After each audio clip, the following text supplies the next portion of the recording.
और आगे बढ़ते हुए अब बात करेंगे रूस यूक्रेन जंग की। रूस में किरीशी ऑयल रिफाइनरी पर बड़ा ड्रोन अटैक हुआ और ये पहली बार नहीं है जब ऑयल रिफाइनरी को निशाना बनाया गया हो यूक्रेन की तरफ से। हमले के बाद ऑयल रिफाइनरी में भीषण विस्फोट और आग लग गई।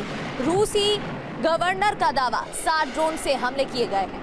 तो 7 ड्रोन्स का इस्तेमाल किया गया है, ऑयल रिफाइनरी निशाना बनाया गया है ऑयल रिफाइनरी को, और यह पहली बार नहीं है जब टारगेट ऑयल रिफाइनरी पर हो।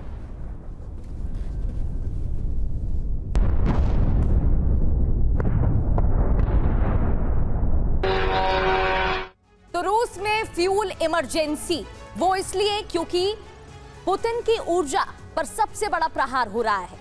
किरीशी तेल रिफाइनरी पर ड्रोन हमला किया गया है, एक और ऑयल रिफाइनरी पर अटैक। ड्रोन हमले के बाद रिफाइनरी में आग लग गई।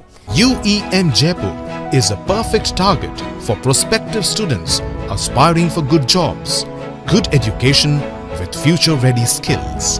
गवर्नर अलेक्जेंडर ने ड्रोन हमले की पुष्टि की है। बताया कि 7 ड्रोन का इस्तेमाल किया गया है, डिफेंस ने मार गिराया है। रिफाइनरी खास क्यों है और क्यों ये रणनीति यूक्रेन अपना रहा है? रूस की सबसे बड़ी रिफाइनरी है जिस पर प्रहार हुआ। कल तेल रिफाइनिंग का 6.6% इससे तबाह किया गया है। पहले कब हमला हुआ, क्योंकि ये पहला अटैक नहीं है। मार्च 2024 तब भी ऑयल रिफाइनरी को निशाना बनाया गया। मार्च 2025 की बात करें तब भी एक और अटैक हुआ था। अब सितंबर 2025 की बात करते हैं, यहां पर भी एक और अटैक हुआ था।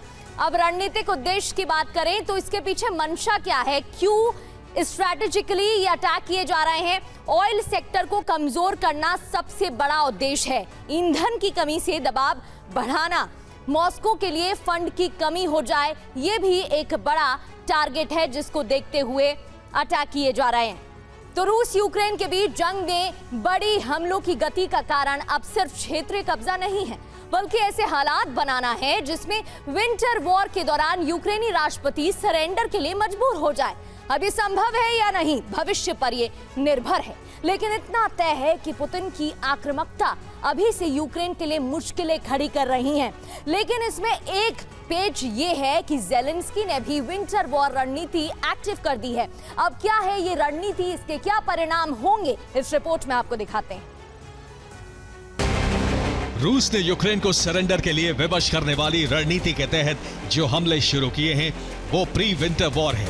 यूक्रेनी शहरों पर ड्रोन हमले से रिहायशी इलाकों में तबाही मचाई गई है, तो क्रूज मिसाइलों से यूक्रेन के ओन एनर्जी सेक्टर्स को निशाना बनाया जा रहा है, जिससे सर्द दिनों में यूक्रेन बर्फीला संकट टाल सकता था। यूक्रेन पर किए गए ये हमले पुतिन की उसी रणनीति का साक्षात्कार है, ताकि विंटर वॉर शुरू होते ही यूक्रेन सरेंडर कर दे।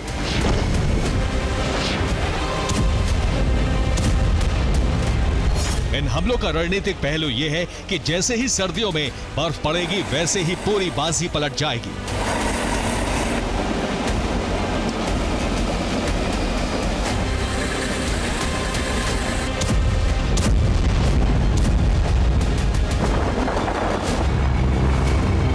ज़ेलेंस्की कोई भी डील नहीं कर पाएंगे और रूस अपनी शर्तों पर ज़ेलेंस्की को झुका देगा।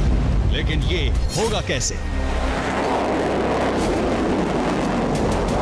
दरअसल रूसी सेना ने यूक्रेन के रिहायशी क्षेत्रों को नष्ट करना शुरू कर दिया है। यूक्रेन के प्रमुख शहरों में इमारतों पर ड्रोन से हमले किए जा रहे हैं।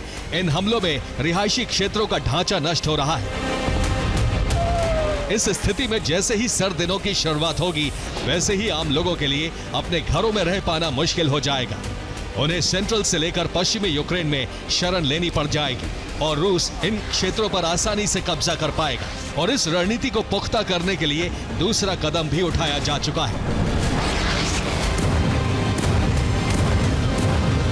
पुतिन के आदेश पर रूसी सेना ने यूक्रेन के एनर्जी सेक्टर पर हमला शुरू कर दिया है। इन हमलों की वजह से यूक्रेन की सेंट्रल सप्लाई यूनिट ठप होती जा रही है और हमले ऐसे ही जारी रहे तो सेंट्रल यूनिट सर्दी से पहले पूरी तरह ठप हो जाएगी, जिसका मतलब होगा कि यूक्रेन के लोग सर्दियों का सामना नहीं कर पाएंगे। ऐसा इसलिए क्योंकि सर्द दिनों में यूक्रेन का तापमान बहुत ज्यादा गिर जाएगा और इन दिनों में यूक्रेन की आवाम के लिए सेंट्रल यूनिट से ही हीट, गैस और बिजली की सप्लाई होती है। अगर एक बार ये यूनिट ध्वस्त हो गई तो फिर रूस के लिए ज़ेलेंस्की को झुकाना कोई बड़ा टारगेट नहीं होगा।